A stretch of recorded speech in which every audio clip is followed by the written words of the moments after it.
Alors, on va parler des triptyques rapidement. Vous pouvez télécharger mon document à cette adresse-ci. Et donc, une fois que vous avez téléchargé et des IP, vous tombez sur ceci, où pendant 42 minutes, j'explique la construction d'un triptyque dans InDesign. Qu'est-ce qui est si compliqué que ça? C'est que le volet intérieur du triptyque doit être plus étroit que les deux autres volets. Parce que si vous faites les trois volets du triptyque de largeur égale, quand vous allez superposer vos triptyques, ils vont gonfler, ils vont pas être bien pleins. Bon, ben déjà, il faut savoir ce qu'est un triptyque, donc je vais aller voir sur le Google, parce que c'est peut-être pas évident pour tout le monde. Voilà, bon, je suis tombé sur une page que je cite ici. Voilà, le triptyque, c'est ça, c'est un papier qui est plié, et il y a différentes manières d'agencer ça. Donc, celui que j'ai mis au point là dans InDesign, c'est le triptyque qu'on voit là au centre, où il y a le panneau, un des panneaux extérieurs qui se rabat à l'intérieur. Vous connaissez tous ça, bien sûr. Donc c'est celui-là où le panneau intérieur doit être moins large, ne fût-ce que d'1 millimètre ou 2 millimètres, allez, par rapport aux autres panneaux. Sinon, quand vous les superposez tous, ils sont pas plats, c'est foireux. On va passer au triptyque 01.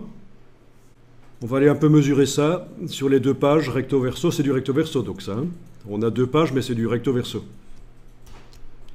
Alors, pour mesurer, je vais prendre un bloc qui ne doit pas avoir de contour, parce que l'épaisseur va perturber la mesure. Et je vais tracer sur un calque. Ben, déjà, apparemment, là, c'est pas possible. Donc, je vais aller voir dans la palette des calques où est-ce qu'on en est dans les calques. Oui, c'est parce que je suis en train de travailler sur un calque qui est verrouillé. Bon, ben, je vais faire ça sur un nouveau calque. Voilà, je crée un nouveau calque dans la palette des calques. Et donc, dans ce document triptyque 01, allons voir un peu la largeur des panneaux en traçant un bloc comme ceci. Vous pouvez lui mettre une couleur de fond si ça vous amuse, mais pas de couleur de contour, parce que la mesure va être perturbée sinon.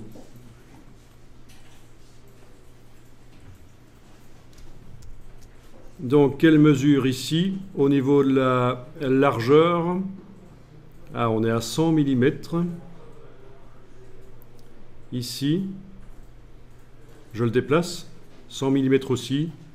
Ici, je le déplace. Eh bien, vous voyez, celui-là est plus court.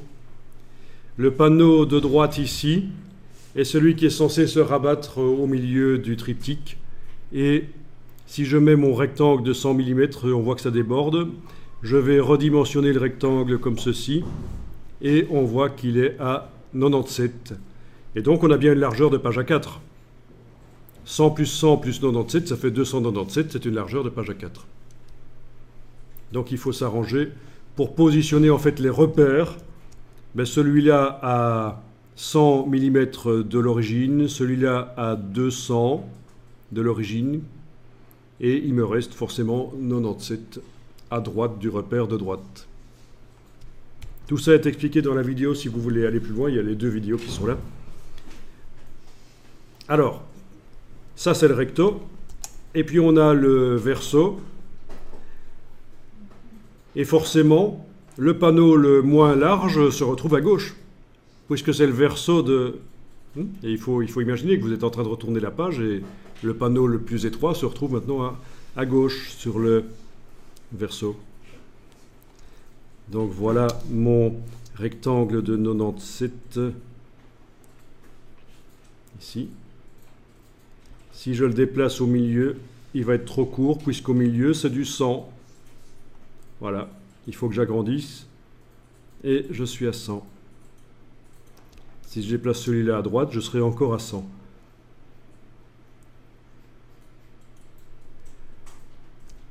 Bon, les documents que je vous fournis là, éventuellement, bon, ils n'ont pas été prévus pour ça, mais vous pouvez vous en servir comme document de départ, si vous voulez, pour faire des triptyques.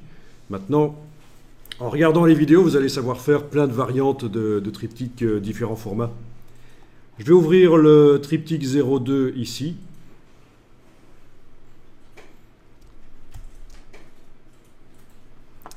Au passage, vous voyez qu'il est indiqué ici « Converti ». C'est un document que j'ai fait dans une version avant CC 2015. Dès que vous ouvrez un document InDesign qui vient d'une ancienne version, ça peut parfois prendre un peu de temps.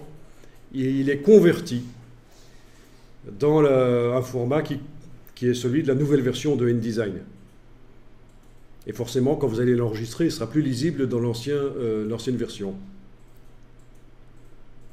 Cette version est devenue une version CC 2015 alors que c'était sans doute du CC 2014. Ok. Alors ici, qu'est-ce qu'on a ajouté? Eh bien, si je zoome, je vois qu'il y a des traits de pliure qui ont été ajoutés dans... j'avais des repères qui m'indiquaient où ça allait être plié. Les repères ne s'impriment pas, bien sûr. Mais il a fallu que j'ajoute manuellement des traits de pliure. Ce n'est pas des traits de coupe, parce que ce n'est pas pour couper le papier à cet endroit-là, c'est pour le plier. Qui sont éloignés du bord de la page, bien sûr, parce que sinon, s'ils sont trop près, on voit sur le bord de la page des petits traits noirs qui débordent. C'est pas bon. Au niveau des calques, je vais déverrouiller ça. Traits de pliage, voilà, ils sont là en fait. Et la couleur de ces traits, c'est quoi? Ils sont de quelle couleur? Ah, c'est la question piège.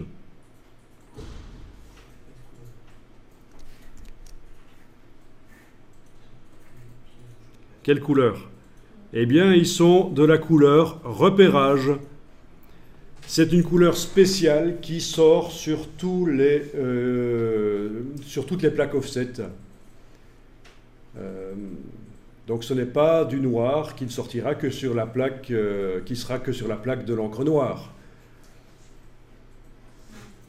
Donc c'est une couleur qu'on utilise uniquement pour faire des repères pour les imprimeurs, en dehors des pages. C'est une erreur habituelle de débutants d'utiliser ça pour faire des blocs noirs dans InDesign et c'est une horreur parce que toutes les encres se superposent à 100% sur le bloc noir. Ça fait 400% de charge d'encre sur le papier. Ça ne sèche pas. On ne doit pas dépasser les 300 à peu près. Quand on additionne les quantités, les pourcentages d'encre. Enfin, bon, voilà, c'est... Donc les traits de pliure. Par contre, les traits de coupe du papier et les traits... oui, et les repères spéciaux de calage de la presse, tout ça, ça a été généré à l'exportation PDF avec les repères qu'on a déjà étudiés. Et c'est ce que vous voyez dans le PDF triptyque02.pdf. Vous voyez les traits qui ont été mis dans InDesign manuellement, les traits de pliure. Par contre, tout le reste, c'est généré par l'exportation PDF, les traits de coupe. De coupe ici. Cible pour le calage de la presse, donc le bon positionnement des plaques sur la presse.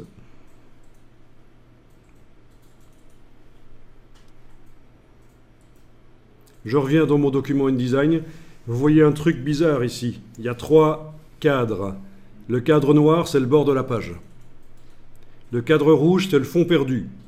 Ça va imprimer l'encre si on a des éléments en fond perdu, mais on n'en a pas ici. Si on en avait, même si je les mets au-delà, ils ne s'imprimeront que dans la zone des 3 mm là, parce qu'il n'y a pas besoin de faire plus. On perd déjà de l'encre en faisant ça, inutilement. Ça va, vous voyez le fond perdu, à quoi ça correspond, hein, de manière à obtenir à l'impression des images ou des fonds qui vont jusqu'au bord de la page. Ok, j'annule ça. Et l'autre cadre, c'est ce qu'on appelle la ligne bloc. C'est quelque chose qui permet de mettre des éléments, notamment traits de pliure, de mettre des éléments en dehors de la page et faire en sorte qu'ils s'impriment.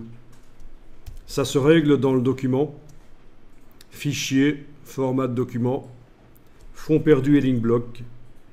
Là, j'ai un fond perdu à 3 mm, c'est la valeur habituelle, et une ligne bloc à 10 mm. On voit que 1 cm autour de la page, il y a la zone de ligne bloc dans laquelle je peux mettre des éléments qui sortiront vraiment sur le papier à l'impression. C'est ça l'intérêt de la ligne bloc. C'est de pouvoir... parce que si je ne fais pas ça, au-delà des 3 mm du fond perdu, il n'y a rien qui s'imprime, même si je mets des éléments.